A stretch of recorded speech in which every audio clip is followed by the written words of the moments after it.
Famines don't happen because people forget how to grow food. They've happened historically because people have been either prevented or prohibited from growing their own food. We're going to be talking in this video how we are setting up in this world for a prolonged period of famine. And on this channel, if you've been here at all, you know that I keep saying the same thing, and you hear from a lot of channels similar to this, is that you need to stock up on food. You need to get more self-sufficient. I'm going to kind of lay out some of the reasons why we could be entering a very long, prolonged decline in the Western world, as well as because of the way things are set up with the world at large. This decline of the West is going to impact the rest of the world. We're going to look at some of the demographics that are just eye-popping, eye-watering. The fact that we are closing in on peak population for the Earth, and the population of the Earth is actually already starting to decline on many continents already. There are a few drivers that are still growing the population. China has just turned the corner where their population has started to decline. That is insane. India is now actually the most populous nation on earth, whereas China was for a long period of time. But some of their social agenda items, like the one-child policy, has handicapped the country. And this has saddled both China as well as the West with some very serious demographic issues that are going to really kind of come to a head. And because of these things, we're going to see countries and governments tighten their grips further and further, and we could see things like the starvation that happened in Russia back during Stalin, the massive starvation during Chairman Mao's time. We have the setup is all the same. Once again, it is not an issue of farmers in America are going to forget how to make food. They're going to have that knowledge. They're going to want to do that. But the thing is, they're going to be prevented from doing that for economic reasons, societal reasons, and potentially, large geopolitical forces like World War III could very well prevent a lot of the farming to that needs to happen won't be happening.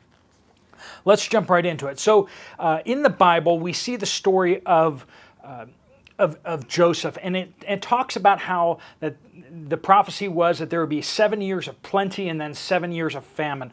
We have had 70 years of plenty since World War II is end.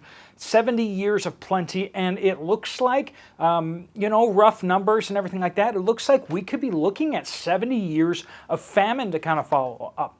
Now, I'm not trying to twist scripture or anything like that. That's just kind of like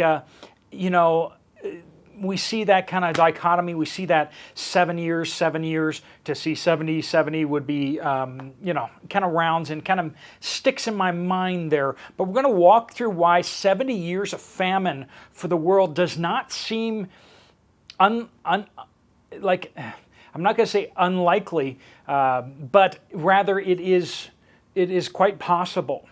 I'm not going to say completely likely. I'm not going to say it is definitely going to happen. I don't have a crystal ball, but we see a lot of things happening right now. Let's go into them. Social decline, moral decline. We see this across the West. We see this degenerating of society. While many people in our society are touting it as we're making progress. Actually, you crack open a history book and look what the Roman Empire looked like in its worst decline before the takeover of Christianity, and then even like after the takeover of Christianity towards the end of the fall of Rome, we see the same decadence coming out. In fact, the Christianity coming to Rome was actually what kind of prolonged the decline, whereas it was about to decline if they hadn't stepped in. If there wasn't some sort of revival or renovation of the empire, it would have collapsed earlier. And we see this with empires. It's when they get to this crisis mode, they have this opportunity to kind of turn back from the brink. But it doesn't look like the United States is heeding the call. We don't see any large-scale moral or religious revivals. We don't see any real, strong, just looking at the degeneracy and just saying no. Now, the German Empire fell apart at World War I, right? And all the decadence that happened in the 20s and everything like that, the guy with the mustache that came to power was actually a rejection of that moral decline. And of course, they went way off the deep end. And I'm not advocating for that in any way, shape, or form. But I will say this, in the most horrific possible way, it created this revival of their society that allowed them to move from being one of the most impoverished nations and most destroyed nations to, in just over a decade, they moved to being one of the world powers. Put that in your mind right there. It was evil and horrible, but the power and the revival of society, because there became this order out of the chaos. So that is a warning right there, is that our revival as a nation could actually go the wrong way and actually take us into a twisted, a perverted style of governance that, and we're going to get more into that right now in just a moment. But the moral decline of a country, if it's not reversed, if this chaos, and we're not necessarily talking about right and wrong, but that definitely has a play in that. Well, we're talking about this fraying of society, this going in so many different directions, where you have groups going this way, groups going that way. You can't have a society moving in multiple directions at once. The society has to move in one direction. If you have society moving in two directions, like the United States is right now, there needs to be one that wins out, or else the country will destroy itself. The empire will fall apart. And in the United States, we see multiple strands. We see not just right and left, but we also see religious and atheism. We see this religious and non-religious kind of splitting both of the sides of the spectrum. We also see the libertarian and authoritarian kind of things on both parties. So we just see this shattering of the psyche of the nation. And unless it becomes unified once again, the end of the empire is at hand. And with moving right into the demographic decline. So we have the social decline or the moral decline, but we also have the demographic decline. The fact that the United States population is only growing due to one factor, and that is people coming into the country. Both legally and illegally. But people coming into the country is the only thing that's making the population go up. We're not having enough babies. We don't have enough babies in the country to sustain our population. And that's not just the United States. In Japan, their population is crashing. We're seeing that China's population is starting to crash too. It's just starting to turn the corner now. But we are going to see an epic collapse of society in China. And you say, well, that's not such a bad thing. But remember this, when you have a very high birth rate followed by a very low birth rate, you have very few workers and lots of retirees. That's a problem. We see this in Japan right now. There's so many people that are on retirement that are being supported by the economy through social welfare programs, social security type things. There's less and less people paying in and more people taking out. Now, I'm not going to get into, it's theirs or it's not theirs.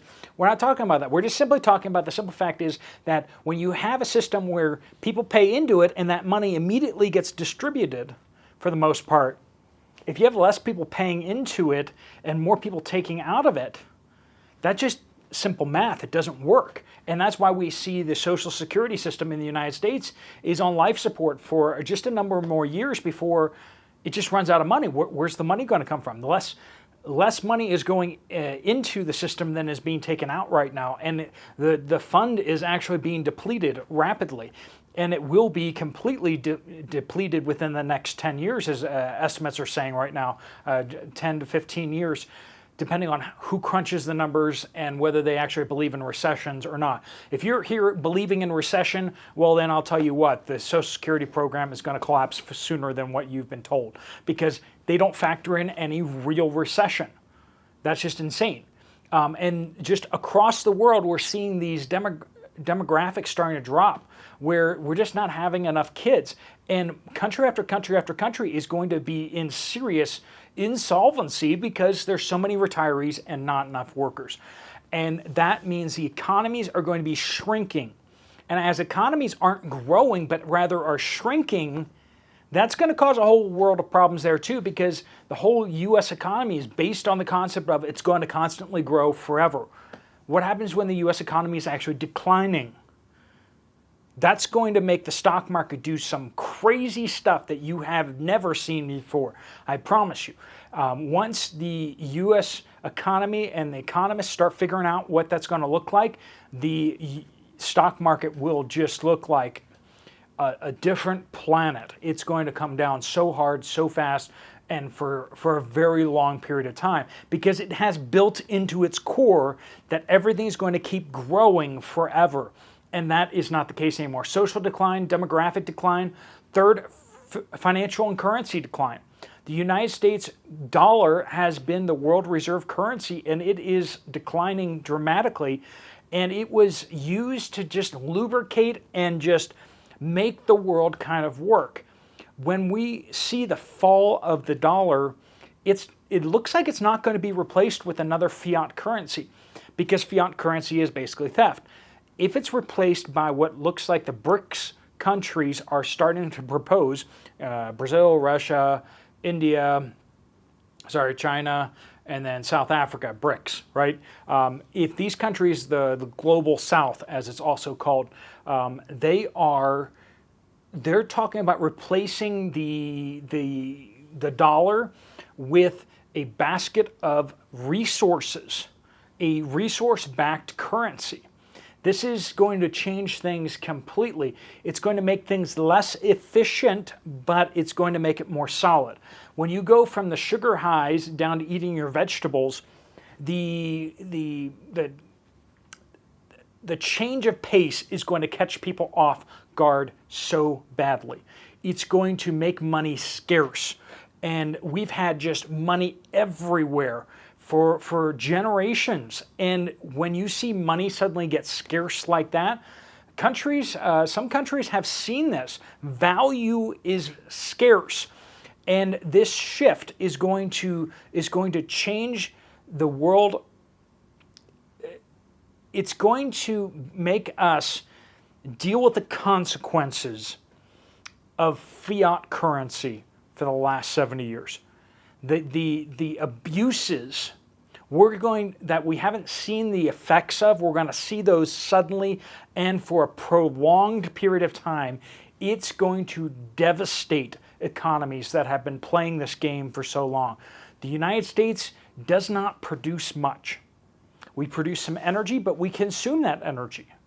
We produce tech companies that make Facebooks and Netflix and entertainment. When people are hungry, that's not going to be a priority. We also do produce a lot of food, but we have made some serious errors along the way. We have outsourced things that we ought not to, and who owns how much of U.S. farmland? Other countries own a lot of U.S. farmland now. We've made some ridiculous decisions along the way, and these financial decisions are going to come back to haunt us. What happens to farmers when all of their farm equipment gets repossessed? That's a question I want you to ask yourself. How much, with all the know-how that farmers have, when they get into financial distress because they're in an economy that is in financial distress, where they can't get loans and their loans start getting foreclosed on, they go to sell their food and they can't get anything for the food because people can't afford it, or that the money that they're being paid in becomes valueless and they cannot keep up with their bills. When that happens, when they lose their equipment, when they lose their access to fertilizer, when they lose their access to all this high-tech seeds and high-tech things, will they still be able to produce food, and will they even want to produce food? Or are they just going to be like, you know what, we're just going to produce enough food for us and we're going to let the whole world burn? And that's a very real problem that we're going to have. The financial systems, the financial world is going to impact the production of food out there. Not to mention, once food becomes scarce, then governments get to control who gets it and who doesn't get it, which is why Mao and Stalin both used hunger, and basically every time a communist regime comes to power, they use hunger as a tool to weed out the people they don't like. That's why we keep talking about watch out. These people literally are running the playbook.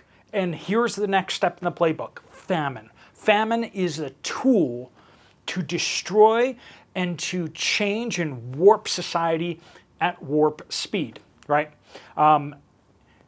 Fourth, so social decline, demographic declines, financial currency decline, and then fourthly, governmental decline. As the economy starts to contract, that means government gets less and less money. They start sending out their treasury bills and nobody wants to buy them, or they have to pay an extremely high interest rate. Suddenly, money gets scarce for even the government. And the government, that's been its power. You know, just throw money at this problem, throw money at that problem. When you can't throw money at problems anymore, what happens?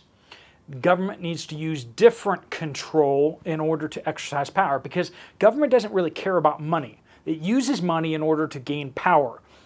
Government is all about power, concentrating and utilizing power. And when money becomes the tool that isn't as convenient anymore, brute force comes into play. And we will see that, is that as government power declines, because money power declines, we're going to see more and more brute force from governments around the world. It is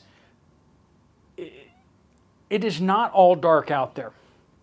And I want people to understand, when I talk about these things, the world has gone through these cycles before. And a lot of people out there, and you may be among them, who says, the world is coming to an end. This is the final days.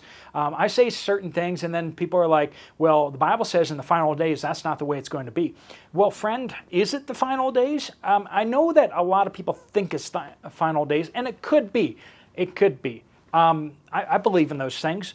But I also see that, it's going to be a secret. It's going to surprise everyone.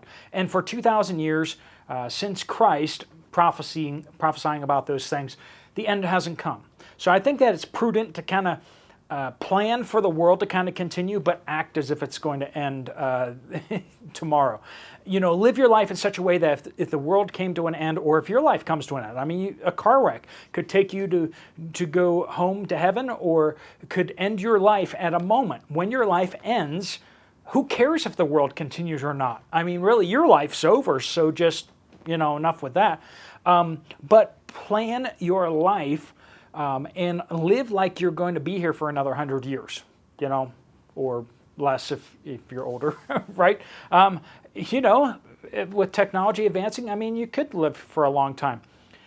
With the world the way it's going, just because a civilization ends, just because an empire falls, the UK or Great Britain, they fell. Before them, France fell. And you go back one empire after the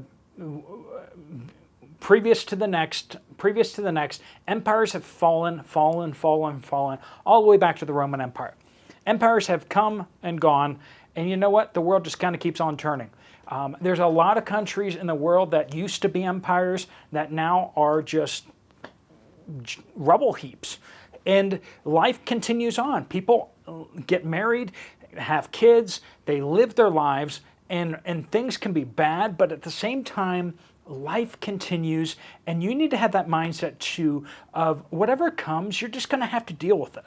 And you know what? You are more capable of adapting to situations than you will ever believe.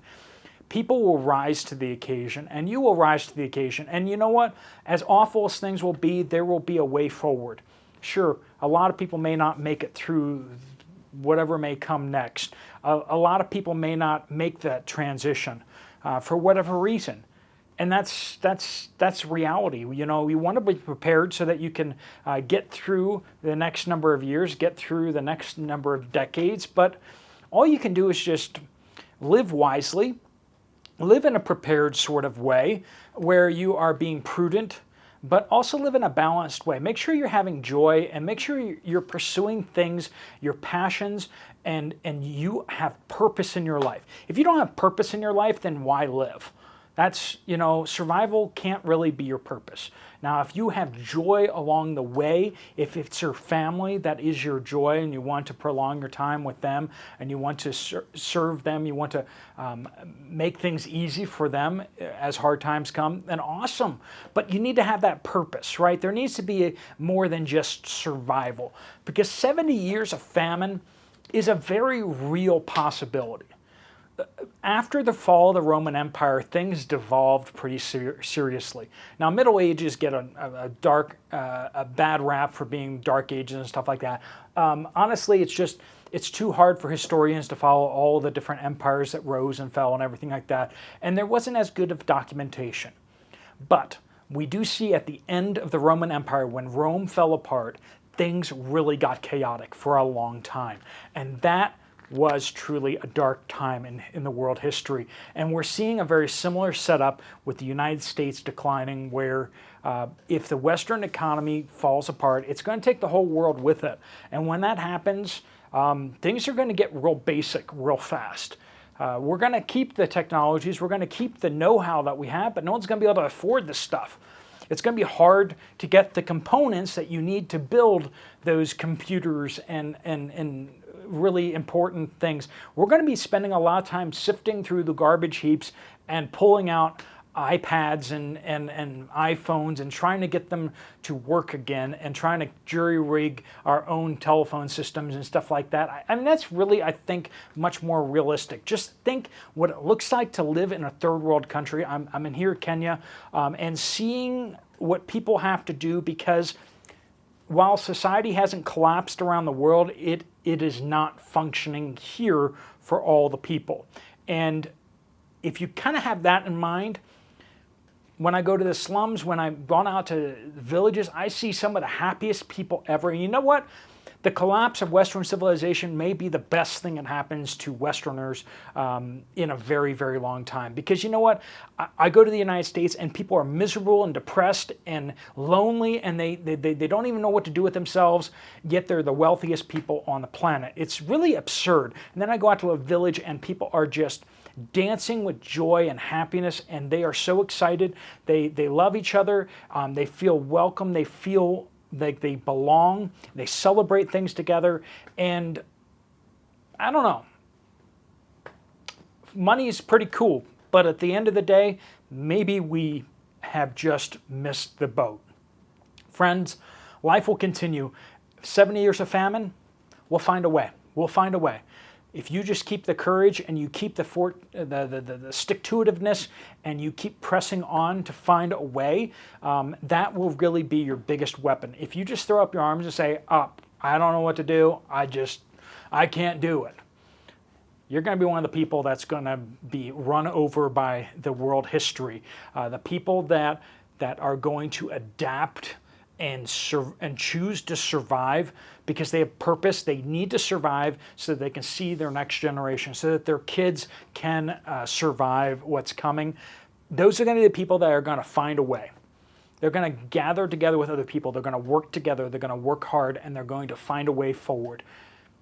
Friends, dark times are coming. That just seems to be writing on the wall, and I think a lot of us would agree to that. But I'm going to say this, that while world governments, dark times are coming, locally, in your family, joyful, amazing, deep relational times may come if you choose to prioritize them and choose to move forward with that. Hey, you might get poor, but you know what? If you have friends, if you have family, your life can be full and rich. That's all I'm saying. All right, folks, if you found this video to be useful or helpful, you might want to check out this other video right here. I'll see you over there, or I'll see you later. Steve Poplar out.